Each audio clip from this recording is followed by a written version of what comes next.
ஐயோ அத்தை, இந்த அம்மாவை போய் நம்பி நம்பி நம்பி தான் நீங்கள் ஏமாந்து போயிருக்கீங்க. எல்லாத்துக்கும் காரணம் இந்த அம்மா, இந்த ஒரு ஃப்ராடு தான் அப்படின்னு வந்து இப்போ வந்து மீனா கத்த அப்படியே திருன்னு அப்படியே சிந்தாமணி முழிச்சுட்டு இருக்கும் போதே இப்போ தான் வந்து பார்த்தீங்க அப்படின்னா வந்து உள்ளார 2 போலீஸ் ஆஃபீஸர்ஸ் வேறு வராங்க. வரும்போதே பின்னாடியே கூடவே வந்து முத்து வேறு வராது.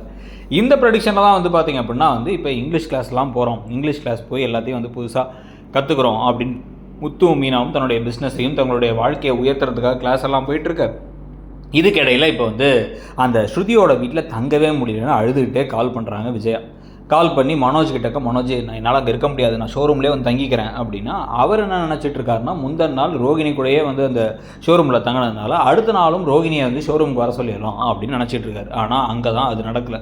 விஜயா ஷோரூம்லேயே உட்காந்துக்கிட்டு எனக்கு சுடு தண்ணி வச்சுட்டாங்க, யாராச்சும் காலெலாம் கொஞ்சம் அமைக்க முடியுமா அப்படின்லாம் வந்து கேட்டு அதிகாரம் பண்ணிக்கிட்டு இருக்க. இதில் நைட்டு ரோகிணி ஷோரூம் வந்து தங்குவாங்கன்னு நினச்ச மனோஜுக்கு ஒரு பக்கம் பிரச்சனைனா, இன்னொரு பக்கம் பகலில் தொழிலே பண்ணிக்க முடியல. எல்லா விஷயத்துக்கும் ஏதாச்சும் ஒரு பிரச்சனையை பண்ணிக்கிட்டே இருக்காங்க விஜயா. இப்போ உடனே வந்து மனோஜ் என்ன பண்ணுறாருன்னா முத்துக்கு கால் பண்ணுறாரு.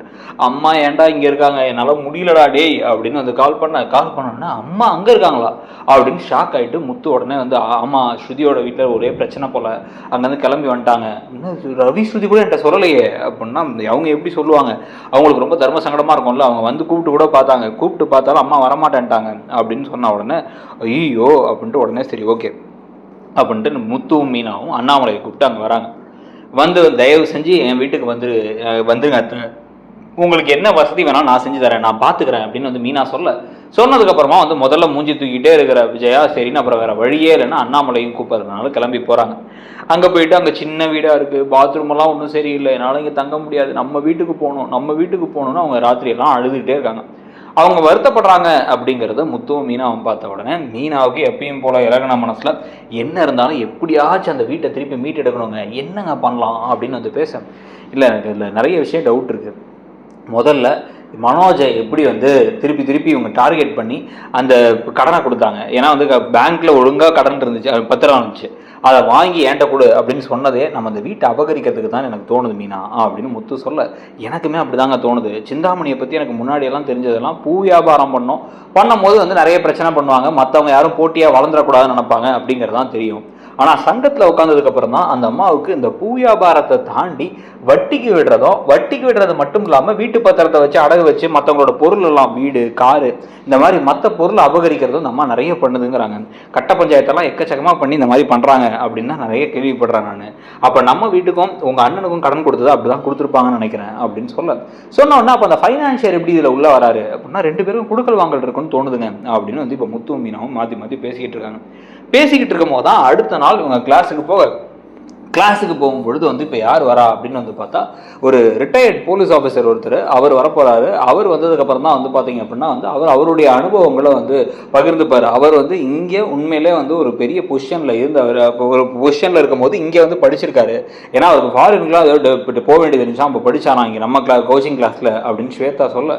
உள்ளே வர்றது யார் அப்படின்னு வந்து பார்த்தா சிவன் வரார், பார்வதியுடைய ஃப்ரெண்டு சிவன். அவர் உள்ளார வந்த உடனே வந்து இவங்க ஷாக்காகி அவரை பார்க்க அவர் வந்து முத்து மீனா நீங்கள் இங்கே இருக்கீங்க அப்படின்னு கேட்டு கேஷுவலாக பேச ஆரம்பிச்சுன்னா இல்லை தொழிலெல்லாம் இம்ப்ரூவ் பண்ணணும், ஏன்னா வேறு வழியில் பணத்தை இப்படியே ஏற்பாடு பண்ணணும் அப்படின்னு சொன்ன உடனே தான் ஆமாம் பார்வதி சொன்னாங்க, உங்கள் அம்மாவும் அப்பாவும் அம்மா கால் பண்ணி நாங்கள் அங்கே வந்துறேன்னு சொல்லி சொன்னாங்க. அப்புறம் தான் அந்த கடன் விஷயத்தெல்லாம் சொன்னாங்க அப்படின்னு ஒன்று சொன்னோடனே ஆமாம் எங்களுக்கு இப்போ என்ன பண்ணுறதுனே ஒன்றும் புரியல அப்படிங்கும்பொழுது யார் இதெல்லாம் பண்ணுறது அப்படின்னா சிந்தாமணின்னு ஒருத்தங்க, அப்புறம் இந்த ஃபைனான்சியர் அப்படின்னு அந்த ஃபைனான்சியரை பற்றி சொன்னோடனே இந்த ஃபைனான்சியர் பேர் என்ன சொன்னீங்க அப்படின்னு உங்கள் பேரை சொல்கிறாங்க.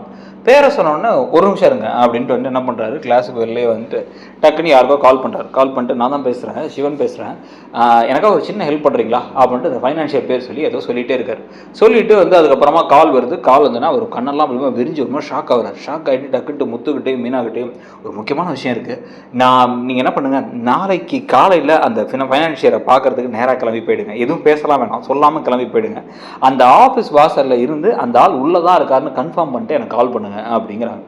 இவங்க நேரம் அங்கே போகிறாங்க. அங்கே போகும்பொழுதே வந்து பார்த்தீங்க அப்படின்னா அப்போ தான் கரெக்டாக சிந்தாமணி இறங்கி உள்ளார போய் ஏதோ பேசிக்கிட்டு இருக்கும் போதே வந்து இப்போ முத்துவும் மீனா அங்கே இருக்கும் பொழுதே வந்து இப்போ கரெக்டாக அந்த போலீஸ் ஆஃபீஸருக்கு கால் பண்ணுறாங்க. இப்போ தான் இருந்தாலும் உள்ளார போனார், நாங்கள் வாசலில் தான் இருக்கோம், ஆனால் நாங்கள் வாசலில் தான் இருக்கோம்னு அவங்க பார்க்கல, நாங்கள் ஒரு ஓரமாக நின்னா உள்ளார போகிறாங்கிறத மட்டும் பார்த்தோம், சிந்தாமணி இங்கே தான் இருக்காங்க அப்படின்னு வந்து சொன்ன உடனே இப்போ அப்படியே வந்து அவர் நீங்கள் அங்கேயே இருங்க, நான் உடனே ஆள் அனுப்புகிறேன் அப்படிங்கிறார்.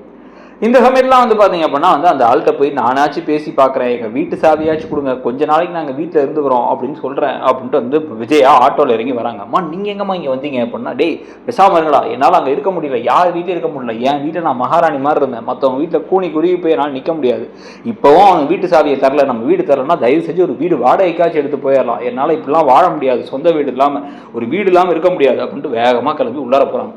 அவன் உள்ளார போனா ஐயோ காரியத்தை கெடுத்துருவாங்க போல இருக்கு, என்ன விஷயம் தெரியல, அந்த சிவன் சார் வேற ஒழுங்கா சொல்லலன்னு சொல்லிட்டு இவங்க முதல்ல இவங்க விஜயா உள்ளார போன உடனே முத்துவும் மீனாவும் நேராக வந்து உள்ளார போகலாம் அப்படின்னு நினச்சிக்கிட்டு இருக்கும் போதே கரெக்டாக வந்து அந்த போலீஸ் ஆஃபீஸர்ஸ் வந்துடுறாங்க.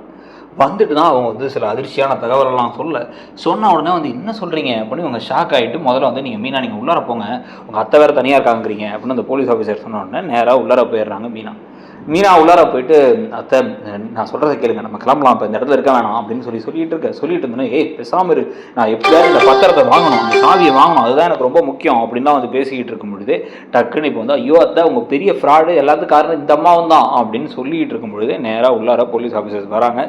உள்ளார வந்த உடனே போலீஸை பார்த்தோன்னே கொஞ்சம் ஒரு லைட்டாக ஜெர்க் விடுறாரு அந்த ஃபைனான்சியர் ஜெர்க் பொழுதே வந்து நேராக போயிட்டு இங்கே தான் இருக்கியா, உன்னை எத்தனை நாளாக தேடிட்டு இருக்கோம் அப்படின்னு ஒரு சட்டக்காலரை பிடிச்சி கொத்தா தூக்கணுன்னே இந்த பக்கம் பார்த்தா சிந்தாமணி ஷாக் ஆகி பார்க்குறாங்க. ஏமா நீ வாமா, உன்னை தான் விசாரிக்கணும், உனக்கெல்லாம் தெரிஞ்சிருக்குன்னு தோணுது அப்படின்னு பேசும்போது தான் என்னங்க விஷயம் அப்படின்னா, இந்த ஆள் வந்து ஒவ்வொரு நேரம் ஒரு பேர் சொல்லுவாங்க, ஒவ்வொரு ஊராக போயிட்டு இந்த வெளிநாட்டுக்கு எல்லாத்தையும் அனுப்புகிறோம், வெளிநாட்டுக்கு அனுப்புறதுக்கு காசு கொடுங்க, 5 லட்சம் கொடுங்க, 3 லட்சம் கொடுங்க அப்படின்னு எதையாச்சும் சொல்ல வேண்டியது சொல்லிட்டு வந்து அனுப்புகிறோன்னு ஒரு டூப்ளிகேட் லெட்டர்லாம் கொடுத்து பசங்கள்லாம் நேராக கிளம்பி வந்தோன்னா அவளை கொண்டு போய் ஒரு ரூமில் தங்க வச்சுட்டு இவர் நேராக கிளம்பி போயிடுவார்.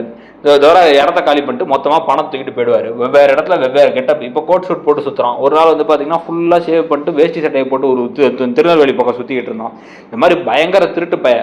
இதே மாதிரி போகிற இடத்துலலாம் வந்து அது மட்டும் இல்லாமல் இந்த வீடெல்லாம் அந்த ஏரியாவில் யாராச்சும் கூட சேர்ந்துட்டு இந்த வீடெல்லாம் திருட்டுத்தனமாக வந்து வேணும்னே கடன் கொடுத்து வாங்குறது. இந்த காசு எந்த காசு ஏகப்பட்ட பேர் ஏமாந்த காசு.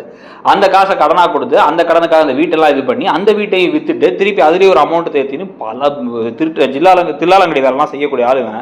இவன் கூட தான் இந்த மாதிரி வேறு சுற்றிக்கிட்டு இருக்கா அப்படின்ட்டு சொல்லிட்டு ஓ மேலேயே நிறைய கம்ப்ளைண்ட் இருக்குது. அங்கங்கே எல்லாம் சொல்கிறாங்க ஏதாச்சும் இன்ஃப்ளூயன்சர் யூஸ் பண்ணி சரி பண்ணிக்கிட்டு இருக்க முதல்ல வாமா அப்படின்ட்டு இவன் கூட சேர்ந்து பிஸ்னஸ் பண்ணிக்கிட்டு இருக்க அப்படின்னு கூப்பிட்டு, தம்பி நீங்கள் ஒன்றும் கவலைப்படாதீங்க, உங்கள் கடன்லாம் வந்து மோஸ்ட்லி வந்து செல்லாது, இவன் பண்ணதெல்லாமே திருட்டு தான், இவனுக்கு வாங்கின கடனை அந்த இதெல்லாம் நீங்கள் ஒன்றும் கவலைப்படாதீங்க, நாங்கள் சிவன் சார்ட்ட பேசிக்கிறோம், சீக்கிரமாகவே அவங்க வீட்டு பத்திரம் உங்களுக்கு வர மாதிரி வந்து பார்த்துக்கிறோம்ப்பா அப்படின்னு வந்து கூப்பிட்டு கிளம்புனதுக்கு அப்புறமா தான் வந்து இப்போ அப்படியே வந்து ஒரு பக்கம் நிம்மதியாகுது. நீங்கள் வந்து அந்த அமௌண்ட்டில் ஏதாச்சும் கொஞ்சம் கொடுக்கல் வாங்குறது ஏதாவது பெண்டிங் இருந்துச்சு அப்படின்னா அதை மட்டும் நீங்கள் அப்புறமா தனியாக பேசிக்கலாம் அப்படின்னு சொல்லிட்டு அவங்க கிளம்பி போனதுக்கப்புறமா இப்போ அப்படியே வந்து நிம்மதி பெருமிச்சோட இவ்வளோ பெரிய ஃப்ராடாக ஆள்னு தெரிஞ்சுக்கிற மாதிரி ட்விஸ்ட் நடக்குமா, இல்லை எப்படி இந்த கதையை முடிப்பாங்க, ரொம்ப இழுக்க ஆரம்பிச்சா ஒரு கட்டத்துக்கு மேலே போர் அடிக்க ஆரம்பிச்சிடும். அதை பற்றி நீங்கள் என்ன நினைக்கிறீங்க அப்படிங்கிறதையும் சொல்லுங்கள். இந்த பக்கம் பாண்டியன் ஷோஸ் ப்ரெடிக்ஷன் நம்ம சேனலில் வந்து மறக்காமல் பார்த்து இடம்பொருள் சேனலையும் சப்ஸ்கிரைப் பண்ணிக்கோங்க. தேங்க்யூ.